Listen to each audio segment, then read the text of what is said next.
Did you witness growing up as marriage, partnership, relationship? What did you see as a child? Nothing awesome. Nothing awesome. No. I'd say what I witnessed is what probably most of our sort of Western relationships look like, which was sort of microwave dinners. And because I'm 45, I grew up during a time, they call us the least parented generation in human history, the latchkey kids.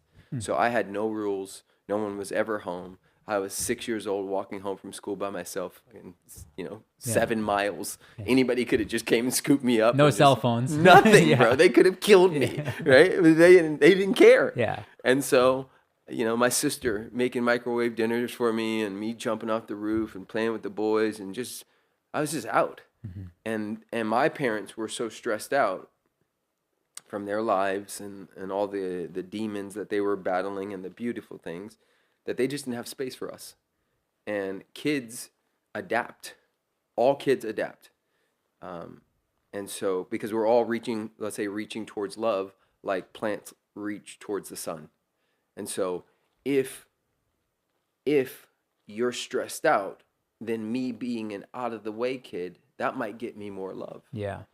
If you're depressed, and me being a cheerer upper funny kid, that might get me more love.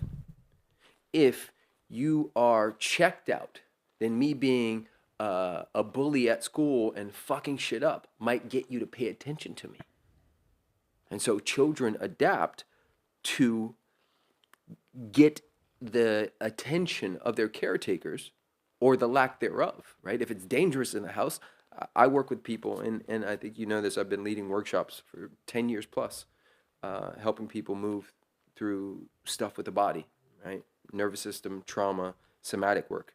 And, people will come and they'll say, I'm just shy. I'm just like a really shy person. And I'm like, shy isn't who you are.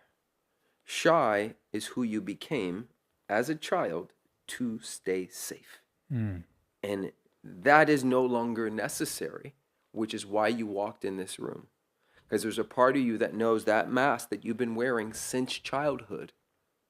It's safe, but your body doesn't know it's safe. Right.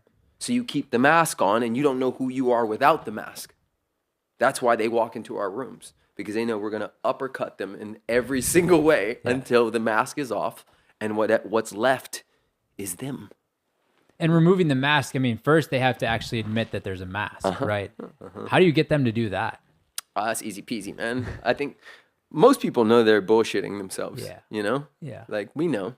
Yeah. I really recently stepped into like the health journey.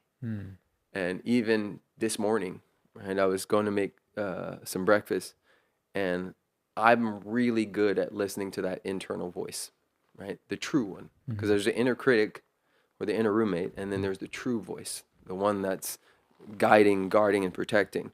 And I went to go grab this bacon, and the voice said, "Bro, don't do that."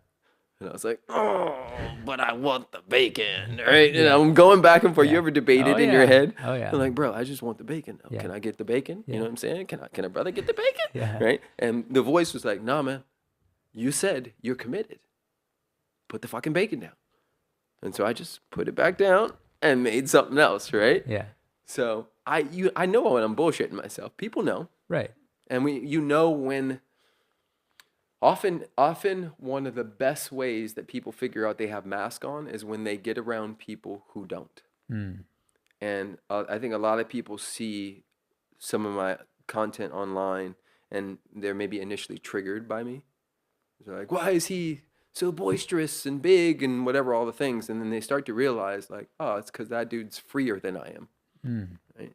For me, I often say I find myself to be one of the richest people in the room, not because of money, but because of the work that I've been willing to do to free myself so that I can love my kids and love humanity and be present to the presence of God in ways that I used to not be able to. I know what it feels like to hate yourself, and I love the dog shit out of myself right now. And it's so beautiful. And because I've been down both of those roads. I can see it in other people easily. And they know it. Right? I can sit in a room with a bunch of people who, oh, look how big my dick is. Oh, you see me? Oh, look at my bank account. Right? And they'll go, fuck, it's not working. Yeah. This guy, this is not the thing that's going to put us above him. Right? And so then once we stop jockeying for power, then it's like, well, who are we? And bro, let me just take a moment. One of my favorite things about you is that. It's that you don't jockey. You just be. Right? Yeah. From the fucking gate. Every time I've ever been around you, I'm like, this guy's just him. Right? Just love in a space, doing your thing. You got your own faults, right? Yeah, you fucked up too. Of course, couple. Yeah, a couple. Right? But like, I love when dudes like you make it and like get all the riches and have all the success, because that is what our society needs right now. We need demonstrations of integrous, powerful, loving, connected men. Yeah. And for too long, the marketing nerds have been running the show. They're good at marketing, but they don't have any embodiment, right? They're not actually real men. Yeah. It's a facade. It's a show, right? And I'm all for, like, I pulled up in the G-Wagon, dude. I love stuff. Yeah. But that shit doesn't define who I am, right? You could take that all away and I'd still be a monster.